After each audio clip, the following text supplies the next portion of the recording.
Today we're making smoked brisket. It's a rite of passage for any backyard barbecuer, and when it's done right, it's smoky, juicy, tender, and absolutely addicting.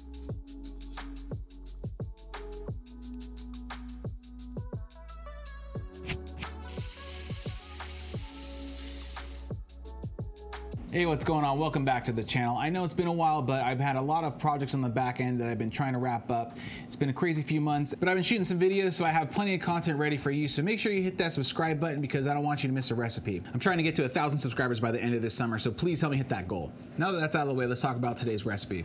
We're gonna be doing a brisket. And I know you've seen a million videos on YouTube with brisket, but I really wanted to try this new fad going around, and it uses this, beef tallow. So beef tallow is just rendered beef fat. And it is rendered in such a way that it has a higher smoke point, and honestly, I don't know. All I know is this is what they're using. I've never used beef tallow before.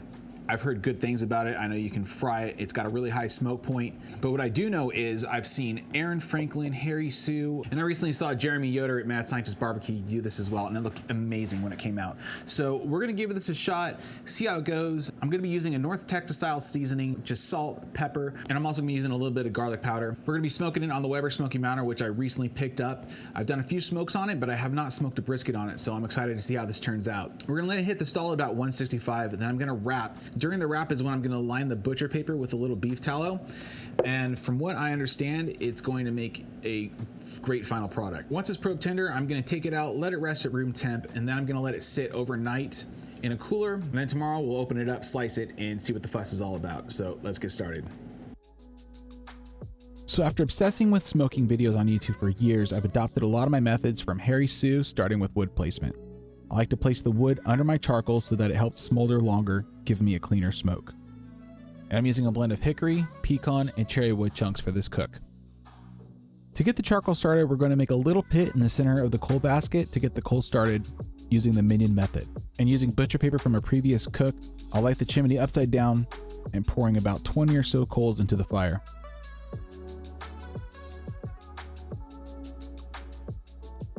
I'm starting the chimney over the coals, but I'm not caring for this method as much because it tends to get more coal started than I would like, making it harder for me to manage the lower temp. Once the fire is started, put the Weber Smoky Mountain back together and let it come up to temp.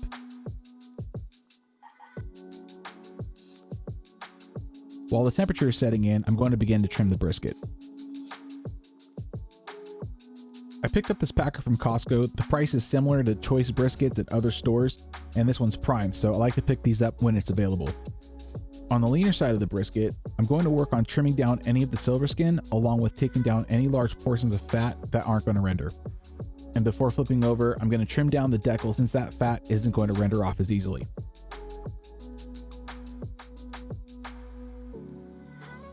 And all the trimmings can be stored in a zip top bag in the freezer. I love adding it in a meat grinder for burgers.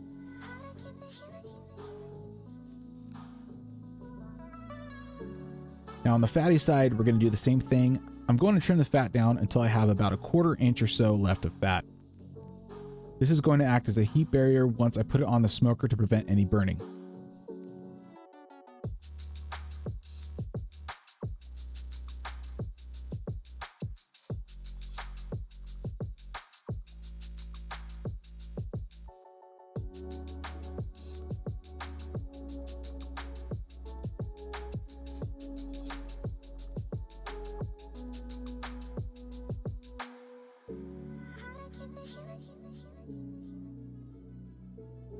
For the binder, I'm going to be using yellow mustard, but you can use olive oil or Worcestershire sauce.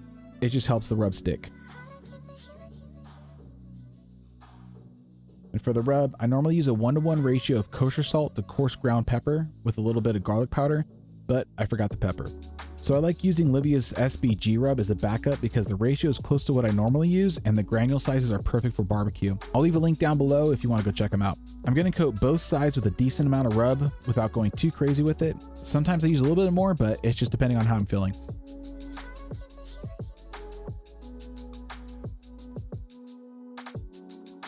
Now our brisket's ready, so let's take it to the smoker. I've got my Weber Smoky Mountain temp to about 250 and going to be placing the brisket fat side down since that's where the heat's coming from.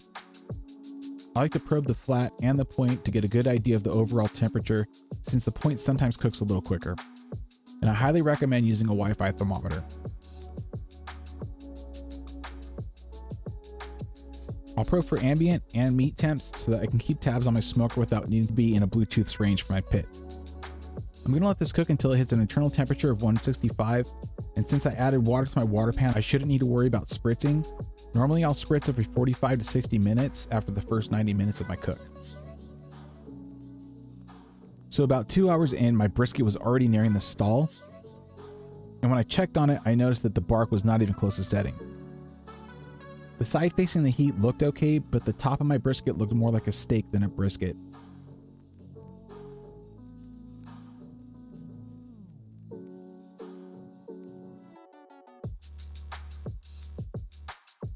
I'll let the brisket smoke for another 2 hours and the internal temp hit about 168, and I needed to wrap if I was going to try using the beef tallow.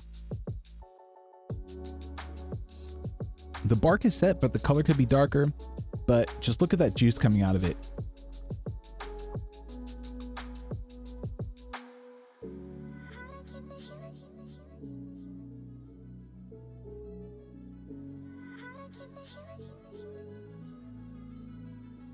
It's time to wrap.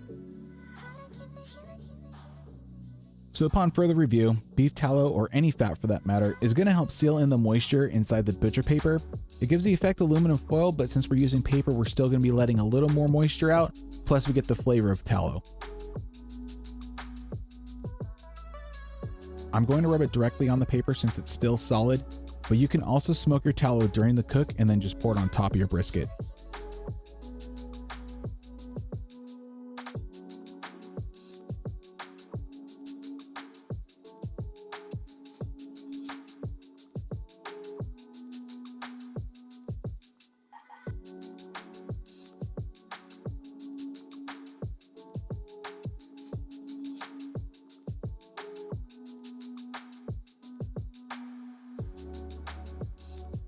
And now that it's wrapped, we're going to cook until we hit an internal temperature range of 200 to 210 and then begin to probe until it feels soft like butter.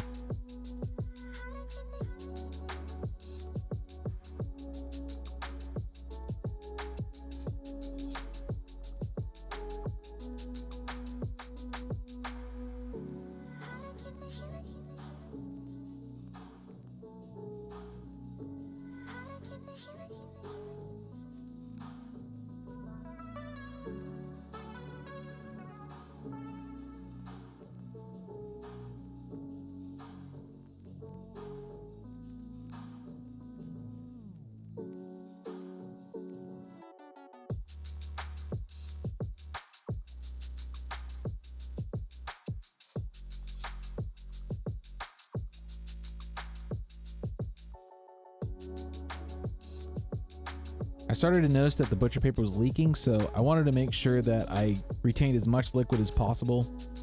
So I decided to double wrap. And as I'm editing this, I can see how much juice is in this package. There's easily 2 cups worth of juice in this package, so I don't want to lose this, and I want the brisket to absorb as much of this juice as possible. We're gonna let this sit and rest for 2 hours in room temperature. And then I'm gonna let it sit in a cooler packed for about 8 to 12 hours, just to let it really rest and soak in all those juices. All right, so it's been resting for about 12 hours. I put it in the oven just to keep it warm at 175 after I let it sit in the cooler, just to bring it back up to temperature.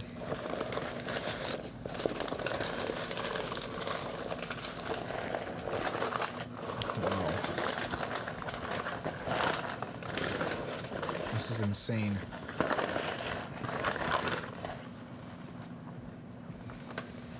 Wow. All right, let me get all this paper out of the way. Let's go ahead and take a slice.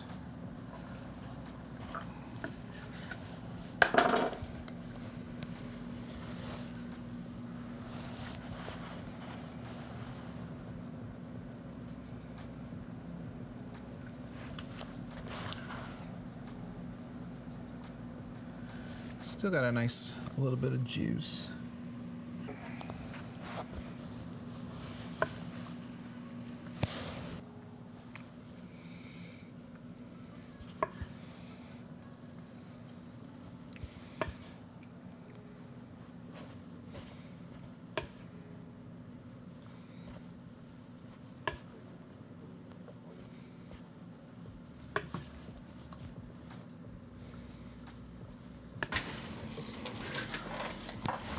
Let's get a bite on camera.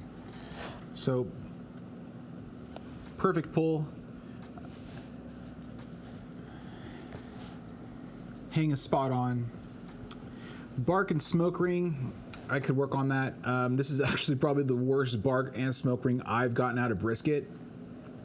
I think the issue was the temperature of the brisket when I put it on was warmer than it usually is, because I was shooting while I was trimming, and then I'm not used to that. I think it came up to temperature a little quicker than I expected, so it didn't really take on the bark by the time it hit the stall that I was expecting. But it's got a lot of juice, so I'm pretty hopeful on this.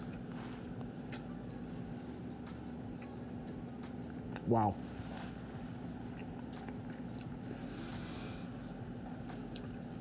And that's just the flat, and it's got a lot of juice, good smoke flavor. You get hints of the tallow.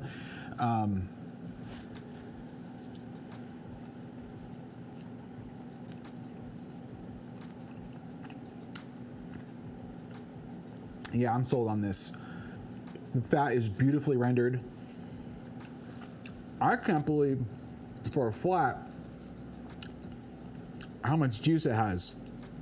And this has been sitting out for pictures for a little bit, so usually by the time I'm done taking photos, the flat is just dry, but I don't know if it shows up on camera, but it is just glistening.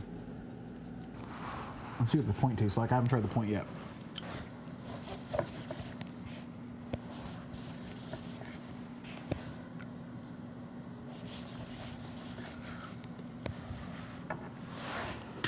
Wow. Wow.